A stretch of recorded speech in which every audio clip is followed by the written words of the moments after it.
Well, hello everyone, and let's talk a little bit today about the TESOL background. Some of you may not be too familiar with TESOL and what it means, what it is. I'm going to give you just a brief lesson and some background that might sound a little strange, maybe something you never really heard before, but I'd like to kind of make this real for you and give you an idea of the events that have brought us to where we are today, and maybe even why you're in this classroom or in this course with us. So let's talk very briefly. First of all, what is TESOL? Well, people have called it teaching English to speakers of other languages. And so when you hear the term TESOL, it does mean that you are teaching, but in the case of getting a certificate, you're getting what is called TESOL training. When someone is, sometimes I encounter a post, for example, on LinkedIn, someone's looking for a quote-unquote TESOL teacher. That does not mean an English language teacher. That actually means a teacher. So when you ask for a TESOL, when someone asks, well not you, but when someone asks for a TESOL teacher or a TESOL trainer, they're not asking for an English trainer. They're actually looking for a teacher or a TESOL trainer. So I just wanted to clarify that because I do encounter that. There seems to be some confusion at times on what that means, and it comes out in the posts, and so that's just an attempt by me to preserve the integrity of exactly what we're doing.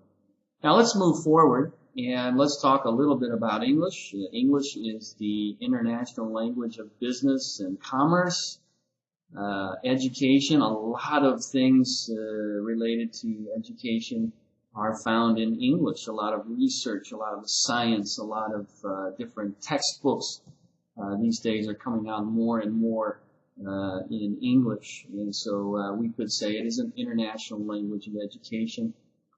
These days, with the proliferation of Hollywood movies and American, U.S. or American singing sensations or stars, there's a lot of English in the entertainment industry all over the world, as you may already be familiar with maybe some English songs, maybe some stars. An older one that comes to my mind might be, I don't know, maybe Madonna or Michael Jackson was once very, very popular. Even the Beatles many, many years ago. Then we get into the international language of travel. Pretty much maybe every airport or many airports that you've been to, you'll see a sign in the language of the country or the native language, and then another sign or below that or with that something in English. So pretty much wherever you go in the world today, you're going to encounter English. I'm not going to say it's completely blanketed the planet, but certainly it's very widespread. And so that kind of brings us to where we are, teachers of English to speakers of other languages. And so let's continue. I'm going to give you a little history now. And again, it's going to sound a little strange, but I just kind of want to give everybody a background of what we're looking at here. And, you know, about 50 or 60 years ago, probably now that I'm speaking right now, it's 2015. And so probably, I would say maybe 60 years ago, maybe more, actually, 70 years ago, not long after World War II. Many nations of the world began to realize that English was necessary to be a part of the developing international community. You had international agreements, international treaties. I'm thinking of NATO, and there's other international world councils, or you could probably name one or two. I'm not really thinking about those at this point. But at that time, nations of the world were trying to rebuild and recover, and they were trying to use the language, the dominant language at that time, which happened to be English. And so there's no offense here. It's just simply that's the fact of history. English was the language that people needed to communicate and really to conduct business in this post-World War II era. Now, here's the interesting thing. These countries wanted to learn English, and maybe many of them were hiring native-speaking teachers. We could say from the USA, from Canada, Australia, England, perhaps even South Africa. You can get native speakers, and that's what many of these countries were thinking. We'll get native speakers. It doesn't matter if they can teach or not.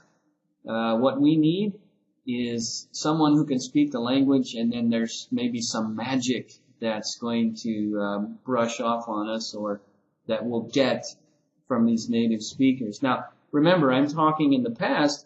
I'm talking from the perspective of the past, but even until now, we still have this thinking, and you probably are very well aware of that. And there's some academies or people who think that there is some magic associated with native speakers, specific, even if they've never had any training on how to teach, no TESOL training, no education background. And so it's very interesting. Now, what happened? What happened when that happened? This is what they got. They got the terror teachers, the terrible teachers, the really, mean, strict, authoritarian teachers. They got the, and I'll highlight here, they got the weirdos. They got maybe some criminals. They got people with some very shady backgrounds, people who maybe couldn't fit in the society where they were in. And they said, hey, yeah, I'll take a job in another country and get paid for it. Why not? Or it could have been some other reason. Then they got also the teachers who were just flat out boring. Teachers didn't really know how to teach other than using the whiteboard, or, back then, no whiteboard, blackboard, using the blackboard, lecturing, students had to take notes. And so this is what these people got when they hired these native speakers. I'm not saying all of them are like that or were like that. What I'm simply saying is that's what they got. Now, what was the effect? Well, bottom line, the students were not having a good time. They may have been learning the language, but it was a very formal language. Maybe they were learning the rules of the language. They were learning a lot about the language, but perhaps very little of how to use the language. And so the methods of those time, or of the time, were somewhat ineffective. And not to mention, students got bored and even disappointed with these teachers. They were expecting a native speaker who might share the language with them, and they got these kind of oddballs. Not in every case. Of course, I cannot say blanket across the board this is what happened, but believe me, over the years of my observation, studies, and research, this is kind of a synopsis of the history of TESOL. So moving on. Now, these students got bored. They didn't maybe learn the language like they wanted to. And you can see this picture here kind of demonstrates. You got the teacher standing up front, and you got these students here. Could be children or even adults taking notes and studying about the language. Let's move on. Okay. Now, we can't blame these guys too much, these native speaking teachers. Why? Because they taught the only way they knew, which was the same way that they learned in school. You see, back then, people just thought maybe lecture is the best way. Or the teacher's the boss, the authority, standing in front of the class, disseminating information, and you can see this guy just completely brain overload. Now I notice we have the same color shirt, but that's not me. Okay, I didn't overload too much in school because any excess information I just kind of flushed out of my head. But even these mice are wondering, what is this guy doing? You can see a lot of information or some information, technical terms on the board, and the student is expected to remember them. And we can't blame the teachers. We really can't, because that's what they encountered. And that's what their teachers encountered. And we can go all the way back. That's the way it was. We didn't realize, or we didn't think about, we were teaching a language, not a subject. So, have you ever heard from your students, maybe in your own experience? I certainly have, over many years of English teaching experience. I certainly heard this time and time again. Student says, I hate English. I hate it. And I have to wonder, even back then when I was a rookie teacher, I was like, what is it that they hate? They just hate English itself, or they hate the people who speak English? I hope not. But I had to think, why do they hate it so much? And I came to realize over the course of my career that it could be they hate it because they had these terror teachers, these boring teachers, these strange teachers who were overemphasizing perhaps the technical instead of the practical, about the language instead of how to use the language to communicate. Maybe you get someone who really enjoys learning English and they want to know more and they want to participate in the world and they want to be able to talk to people using English, or have a pen pal. Back then it was a pen pal. Now it's an email and even text, right? They wanted to do that, and it was total sheer disappointment from the teachers. The teachers were teaching them, okay, subject, verb, object, past tense, present tense, future tense, conjugations, collocations, so much. Prepositions drive you mad. But they were having to learn it in this fashion. And so I started to realize that's why my learners, the people in front of me, hate English. Because they had such a traumatic experience. And if they got the wrong answer, they were publicly humiliated. Or maybe embarrassed. Nope, wrong answer, sit down. Nope, fail the test. So they're traumatized. And so after a while, it starts to build up. And it began to affect this career field. A career field that I have pretty much grown in, and a career field that I hope to retire in.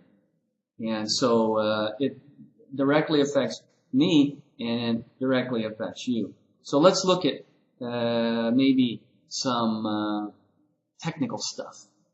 So to look at for a second, stop the video if you want to. Look at these and tell me which is or are correct.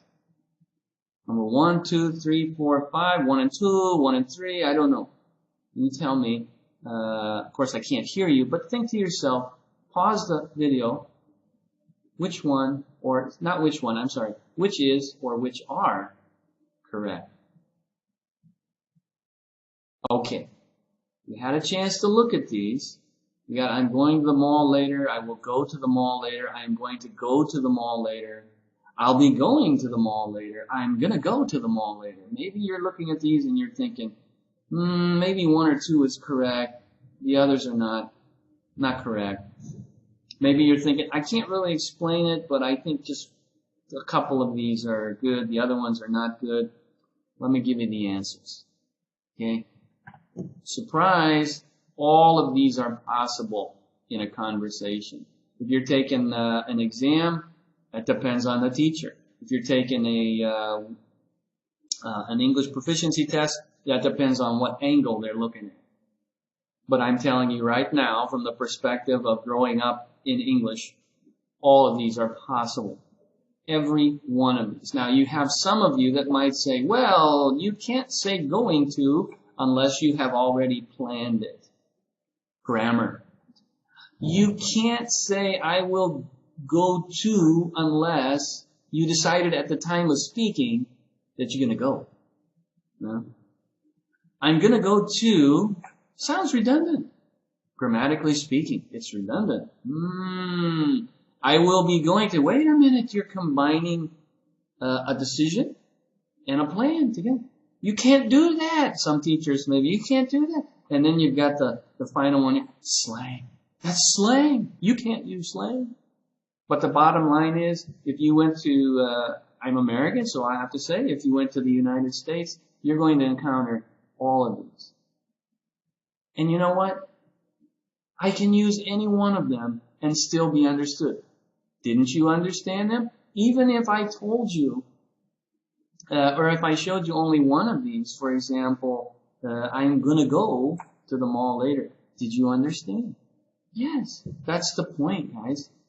So while you're teaching, keep that in mind. But this is the kind of thing that was encountered. And even until today, you have teachers telling you you can only have one of these. For example, number one is the only one you can choose. Imagine you're a student, or imagine a situation you have a teacher who is very fixed on one way of saying things, or a couple of ways, the perfect way. You have a classroom of students and the teacher asks, hey, anybody have plans later? What are you going to be doing after school today or after class today? And one excited student raised their hand, they want to share. Teacher, I'm going to go to the mall later. And the teacher says, wrong. You can't say that. That's slang. You must say, I'm going to go. Did you plan it? Student says, no, I decided I'm going to go now. And the teacher says, no. Then you must use, I will go. You see what I'm getting at? Now that student is probably going to start thinking at a very early age, there's only one right way to say what's on my mind, what I want to express. And that is completely false. We're dealing with a language, guys, not a subject. And so that's the difference. We have these days, or we had back then, and even until now, we have what are called prescriptive language teachers. And prescriptive language teaching says how it must be. You got to follow the rules. Oops. You have to follow the rules. You see what I said? You gotta.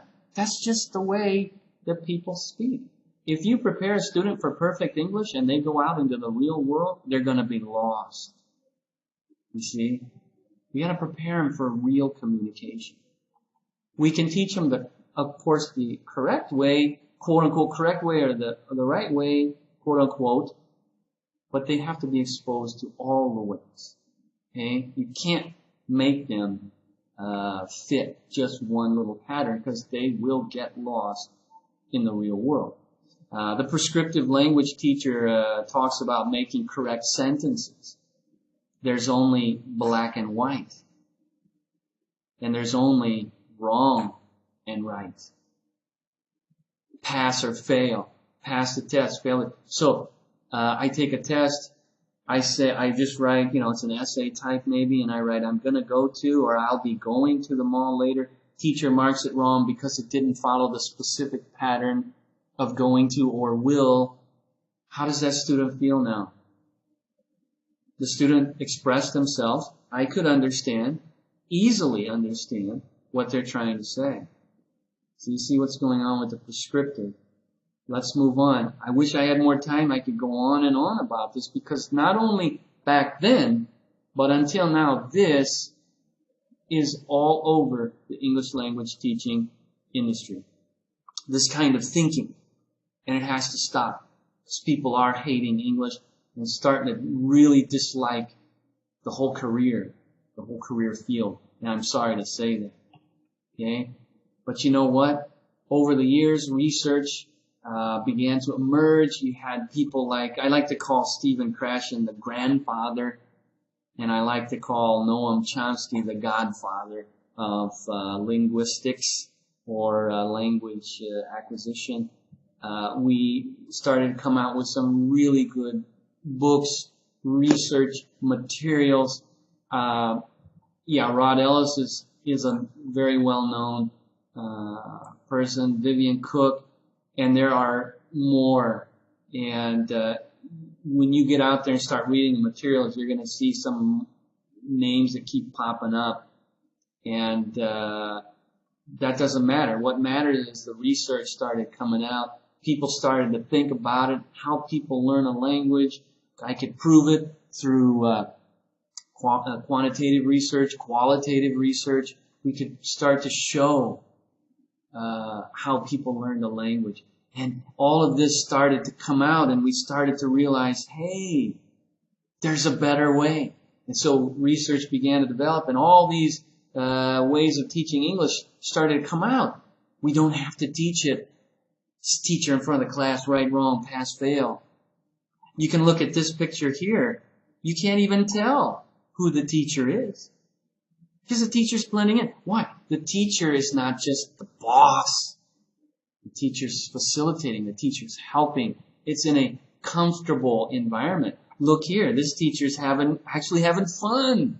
If you remember the earlier black and white picture, the students didn't look like they're having fun. Here, these students are having fun. They're using what is called the TPR method, total physical response. The teacher showing them parts of the body, saying out the word, and the students are acting it out. So there's a whole new way of teaching, and wow, the lights started coming on, and people started getting it. And we went away from prescriptive, and we started to get into descriptive. Descriptive means there's all kinds of possibilities, all kinds of ways to say things. I'm going to go to the mall later. I'm going to be going to the mall later. What's wrong with that? I understand. That's the way I want to express myself. That's the beauty of English, or of any language. It's about expressing yourself, not about following perfect form. We're giving up the function so we can follow the form. And we could even say form and function here. But prescriptive says how it must be. Descriptive says how it can be. Multiple ways. Prescriptive says follow the rules. Descriptive says just express yourself. And if we can understand, great. If we can't understand, then we need to work on how you are expressing yourself so that it becomes clear. But it's not about black and white, right and wrong, perfect, imperfect. Prescriptive says make correct sentences. Descriptive says just communicate. Share. Black and white for prescriptive, variations of gray in descriptive. Right, wrong and right. Prescriptive, you can also say it this way. You see? It's kind of a kinder, softer, gentler, sweeter way of teaching the language or helping the learner learn the language. You know, the role of the English language teacher is not to share my knowledge. I hear this all the time. I train teachers often, all the time, regularly. I can't say every moment of the day, but I am constantly training teachers, and I hear this all the time. My passion is I want to share my knowledge, but guys, English is a language. Maybe that works in an engineering class. Maybe. I would even question that. But the role of an English language teacher or just a language teacher is to provide those opportunities that will help your learner use the language in a real way. It's not about lecturing about the form and the perfection that they must have. It's about giving them the chance to use the language, and you give them feedback. There's just so much I can share with you, but I don't have the time. I notice I'm spending a lot of time now. But, wow, what happened there? Okay, so now, The teacher should also be facilitating the development of communicative competence within the learners. And let's talk a little bit about communicative competence. Now, you also have probably read a little bit about from Rod Ellis or heard something about him in a video. Communicative competence simply is expressing not just the perfection, but how to be competent in communicating what's on your mind. The message that you want to share, this is what it's all about. And so, communicative competence has 4 categories. Some people say 5, and they might be worded differently. Who cares? The idea is being able to communicate competently. Now, grammar is a part of it. Without that grammar, we don't have structure. Without proper vocabulary or enough vocabulary, we don't know how to say things. And if we don't pronounce well enough, we can't be understood. But that is not the end. That's just the means to the end. The end is to communicate. Having an understanding of these things, the technical aspect, is part of communicating. Another part, sociolinguistic competence. This is the ability to use the language in social context. Do you speak the same to your boss as you do your best friend? Do you speak to your parents the same way that you speak to your brother or sister?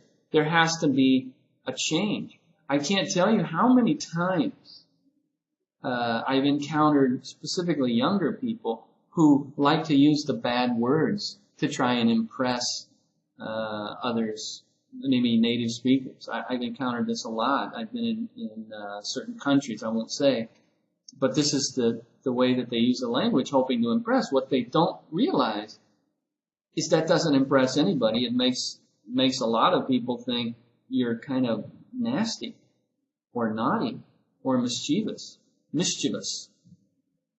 So the idea is we need to be able to teach our learners how to use the language in different social contexts. We don't just have one size fits all. Hey you, hey man, hey dude. That doesn't work when you're talking to your boss or an employer or when you're in a professional setting. So we need to be able to equip our learners for that. Discourse competence, that's the ability to combine language structures into an extended, cohesive text. What did I just say? In other words, the ability to share your thoughts beyond one word or 2 words or simple phrases. It's the difference between, hey, how was your weekend? Good. What did you do? Sleep. How was your weekend? Oh, I had a wonderful weekend. Oh, really? What did you do? Wow. I went out to the beach, went swimming, got some sunshine, spent time with my family, etc., etc., etc. This is discourse competence.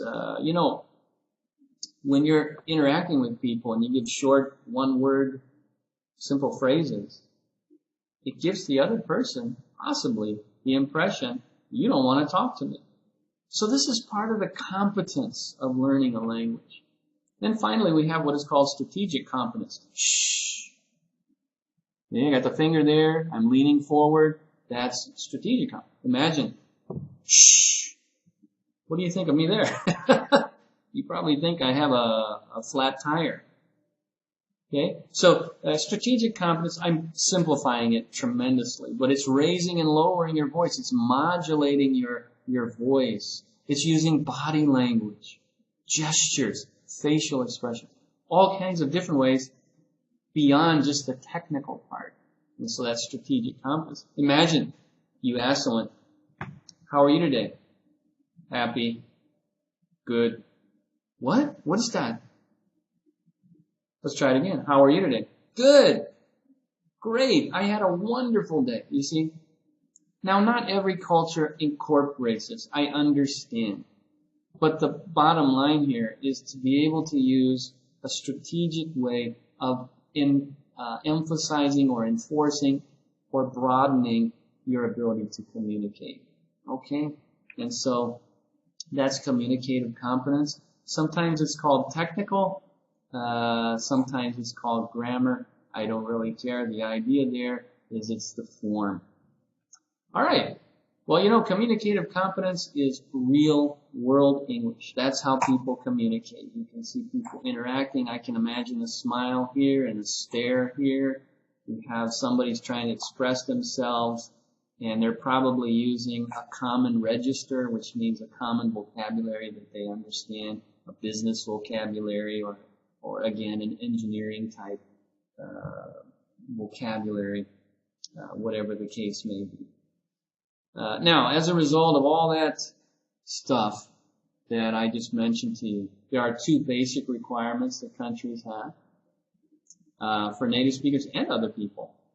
Because of those strange people before, you got to have a criminal record check in most cases these days, many countries around the world, and almost everyone is looking for a TESOL certificate.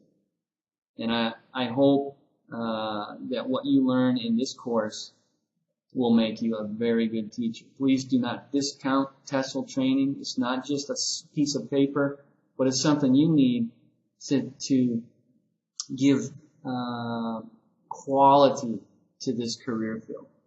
And I hope that's been a benefit to you. You know, about 50, 40, 30, 20, 10 years, even 10 years ago, it was strictly for native speakers, this industry, but now they're looking for qualified and trained people. And more and more countries are hiring non-native speakers. So if you're a non-native speaker, go for it. As long as you're treating your students in a professional way and you're an effective, efficient, excellent teacher, I don't think people are going to care. Now, there's always going to be that kind of native speaking mindset or paradigm, but you can beat that with good skills. Okay? You got to get out there, guys. There's about 2 billion people last time I checked. About 2 billion people looking for English. Looking for English? That want to learn English. Trying to learn English. It's out there. This is a wonderful career. You can make it a wonderful career. You can be very successful if you'll follow the guidelines that have been presented here, but also in this course. Okay, thank you very much. And I hope you learn a lot and improve in your skill, in your trade skill. Happy teaching.